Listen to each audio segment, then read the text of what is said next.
Important. It's time for our first hot topic, and a Suncoast advocacy group is speaking out about scaling back a teen parent program at Riverview High School. The program is called CISIS, and it started as a health clinic to answer students' questions about contraception and pregnancy.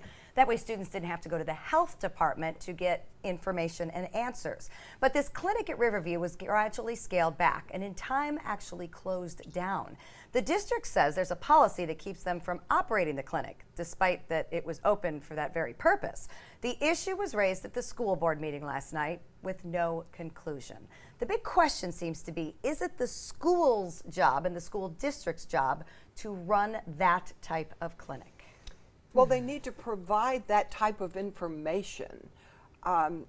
My family was very conservative, so nobody told me about the birds and the bees until I was like 13 or 14. So I think it's a good place that people can go and get real information. Otherwise, you're getting information from your classmates. It sure is a lot to throw onto the school on top of all the, like now the protection aspect of safety. But it is important. When I was back in school 20 years ago, our school actually had a daycare because there were enough students who had children and they didn't want them to drop out, so they started daycare for the students' children. From the medical point of this, I think the school should have to do it. Now, provide access, maybe transportation to the health department. I mean, this is why the health department exists, is to serve people who have needs. Now, I think the problem is for teenagers, how do you get to the health department? You know, what kind of release do they need, you know, to be treated and all of that. But does the school want to get involved in that? Yeah, well, and to be honest, I hope that I don't get flack for this because I know there's a lot of hardworking people at the health department for sure. But it is not the most open place to go to. Right.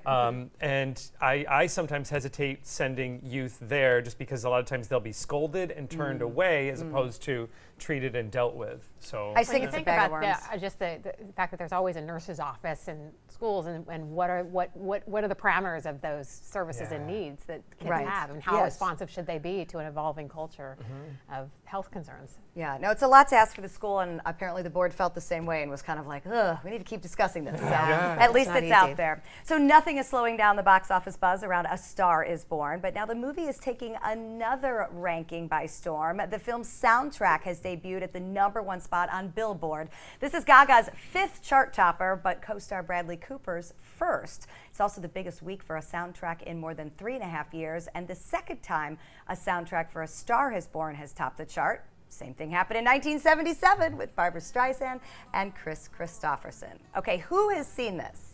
I did. Joey saw it? Yes. Stephanie, you haven't seen it yet? I went to see it, was very excited to see it, and it was sold out. I can't remember last time I went to the movies and it was sold out. Wow. Couldn't get in. But you've heard the music, right? Because I mean, the songs are getting a ton of airplay. It's a great soundtrack. Is she great? She's phenomenal. And I didn't want to like buy too much into the hype because I'm afraid that that'll hype it up too much for other people before they see it and they'll be disappointed. No, he's great. It's just a great movie. I was very impressed. And I'm happy that it's at the top. Yeah. Good. I'm very excited to see it. It's on my list for next week. Linda, you going to get there in the next week or two? Yes, my stepson's coming from LA. That's his first entertainment. Okay, No matter how many times he's seen it, we're going to see that. All right, well, that seems to be what everybody wants to do is go see it. By the way, speaking of Lady Gaga, reading up on the Hollywood Scoop, she just announced her engagement without really announcing it. She kind of let it slip during a speech. She used the word her fiance to refer to Christian Carino. That's her, I believe, it may be Christian as well. That is her agent. She is sporting a $400,000 engagement ring. But the interesting part was there's been rumors that they may have been engaged for as long as a year. So typical Gaga, you know, just under the It's a big year for her. Somebody would have noticed the ring, I'm sure. I know. Right. I don't know what a ring like that really looks like, but I think we would. I bet you would notice it, Linda. If you saw Well, you it, would, because it has like a pink center diamond and then all sorts of stuff around it. But I think that's kind of cool. Yeah. So apparently she is having a great year. She did. She had a rough couple years. You know, she had some health problems and stuff, and so I'm happy to see that she's back on top. This could have gone very, very wrong. You know, like the hype of her playing this role, it could have fallen flat, and then no one would have tried again. Well, speaking of trying again and speaking of roles, now she's being rumored to be part of all sorts of things, and one of them's getting a lot of buzz. The classic remake from Disney, The Little Mermaid. Now, she would not be iconic Ariel, who is actually rumored to being played by Zendaya. Instead, she would play the nemesis Ursula, the fun witch-ish Interesting. character. Now, Twitter's going wild on this, saying, number one, it should be a black actress. Number two, it should be a larger size actress. Or number three, it should be an older actress. So, Older, I might go for. you know. But, it should be an actress. An actress can play all those roles. An actress can play any of those roles. Yeah, and she's an octopus. I mean, at some point you have to not say like you can't cast type. Oh, Because you're saying they're not old? It's an animated character. Yeah. Well, and it's not like this is a 50-year. This is not that. It's not that long ago that Little Mermaid. I mean, is it 89. 89. All right, 89. or a little longer. But I mean, do you really? I think people don't want it reimagined.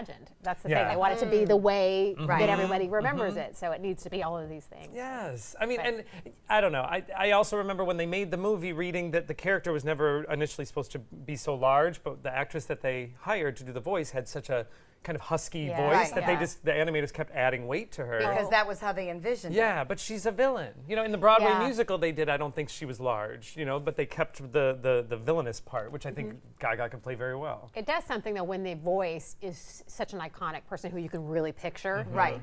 As opposed to not being a voice of someone you don't know, Yeah. and then you can. And then once it's pictured, now we do picture Ursula as, large Right. and foreboding, and it would be hard to probably see Gaga doing it, not being large and foreboding. I don't know. Yeah, I mean, but at the end of the day, don't you think too, like these movies get made because a big, huge name attaches to it? Yeah. And so, we all want it to be played by, give me a newcomer or something, but if you want it to be made and the checks to be written, you got to have a name. I in just it. think We're she all should be going. Sebastian. There you go. There you that go. would be fun. All right, do you wish there was a magic way to improve your memory and we could just retain all the things that we read? Well, it may already be rooted in the font. This font is called Sans Forgetica, which makes me laugh because that means I'll never remember that. without forgetting is what that translates down to. So look closely at it if we could get another look at it. It was designed by RMIT University in Melbourne, and basically it's letters with little pieces missing.